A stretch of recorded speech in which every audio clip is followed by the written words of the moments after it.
mencoba merefleksi apa yang disampaikan penyaji tadi tentang pembelajaran yang menyenangkan, kemudian juga dikaitkan dengan beberapa kebijakan-kebijakan yang sangat terkontaminasi oleh kepentingan politik begitu.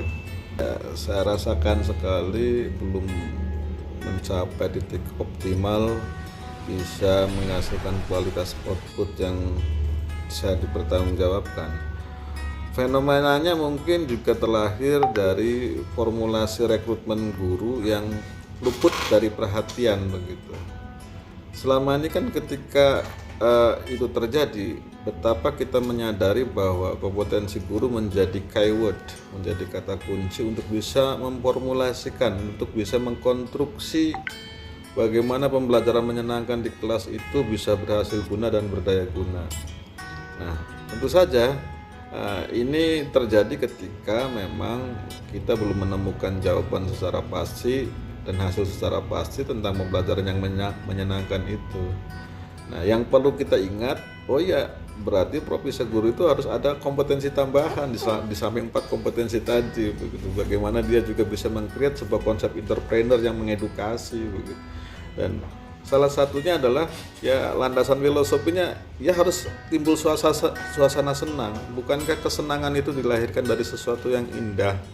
Nah, akhirnya ketika ini menjadi sebuah indikator, kita lupa bahwa ketika kita merekrut guru, syarat keindahan guru itu sebagai sebuah sosok personal yang bisa membuat energi positif di kelas lupa menjadi bagian yang terintegrasi terhadap rekrutmen.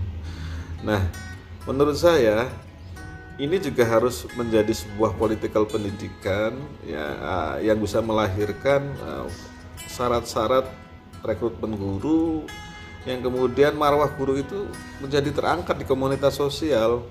Nah, sekarang ini tetap saja ketika kita bergembar-gembor bahwa guru itu jasanya tiada tara untuk mencerdaskan bangsa, tetapi di dalam komunitas sosial stratifikasi kita masih di bawah. Nah, ini saya rasa politik pendidikan juga harus bisa menjawab konseptual ini untuk bisa mengedukasi masyarakat pada umumnya bagaimana sih pendidikan ini juga mempunyai kasta sosial yang tinggi dibanding dinas-dinas lain, sehingga pemerintah serius begitu loh untuk membuat satu formulasi kebijakan yang benar-benar mengangkat marwah pendidikan. Bukankah sederhana sebenarnya? Ini kan tinggal tergantung mau atau tidak kita melakukan itu. Kebijakan itu akan efektif, goalnya tercapai dengan mutu kalau sampai ke kelas begitu, efektivitas anggaran itu. Selama ini kan kita nggak berpikir kelas, ya, berpikir tadi transaksi sosial di dalam konteks membangun lobby-lobby tadi yang kita harus sama bahu membahu untuk bisa membuat suatu formulasi pendidikan itu punya nilai pressure pada pembuat kebijakan.